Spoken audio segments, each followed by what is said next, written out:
Hey y'all, welcome back to my channel. I am the Poet Who Knows It, and my name is Kelly. I have another message for you.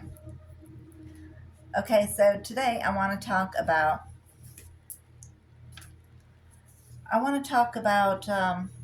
the broad and narrow way.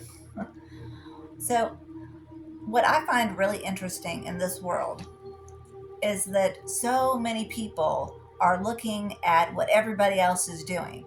And everybody wants to do what everybody else is doing because they feel uncertain of themselves, they feel insecure in who they are. So they just kind of follow along with the crowd, go along to get along. And what I don't understand about this, and I've never understood this, if Jesus Christ came to us and told us that the majority of people are on the broad path, only a few people walk that narrow path and find that narrow gate, you know? Only a few people find that. So what confuses me is, why does everybody want to follow what everybody else is doing if you know that they're not going to that narrow gate? The majority of people are going down that Broadway. So why would anybody want to copy what the majority of people are doing? You should want to be the loner. You should want to be that authentic person, that diamond in the rough. You should want to be who you are. You don't want to be like everybody else. That's not who God created you to be.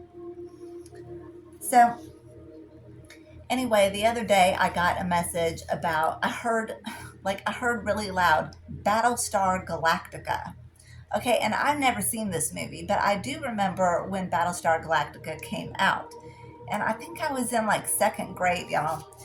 And because I remember that they were giving away movie posters for Battlestar Galactica as prizes for some contest or something uh, in my class. I remember wanting one of them really bad. And I never won one, but so I remember when the movie was out, and I think it was second grade. But anyway, so I didn't know what the movie was about. So I actually looked it up and I watched it. And interesting, before I watched it, I read a little bit about it, and it talked about how humans were fleeing their home planet from the Cylons, and I was like, funny. I wonder if Cylons are AI. So I looked that up too. And yes, it turns out that the Cylons are AI. So once I watched the movie, it's just all a story about, they created synthetic life in this AI, and the AI got out of control and came after the humans. It attacked them. So it destroyed them from within. They actually created what destroyed them. And so I thought that was really interesting because I see that as happening today. I mean, we're dealing with that today. Now, it started out with a lot of people trying to program other people to get everybody to act the same. So this just goes back to everybody wanting to do what everybody else is doing. And if you're doing that, you're no longer the child that God sent you here to be. You have become an automaton, a bot, somebody who just does what everybody else is doing, the go along to get along. So I find that what we're dealing with now, I mean, in today's society, it's no longer just the elites at the top programming through television and through Hollywood everybody to act alike because they bully you and pressure you into not being who you truly are. They try by trying to make you feel ashamed or guilty for who you are. So I find that now more than ever, we actually have machines programming people.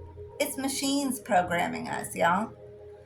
So I feel like if there has ever been a time to take a lesson from a movie, let's look at Battlestar Galactica. They had to flee their planet because of a war that AI caused them. The sentient life that they created caused them this war and was destroying them, destroying their homes and their lives. And I feel like we should take a lesson from that. And I believe Terminator was about the same thing. So I feel like we should really take a lesson from that and really keep an eye on this. And that is the message I wanted to share with y'all in this video. So thank you all so much for being here. I love you. God bless you, and I'll see you in the next video.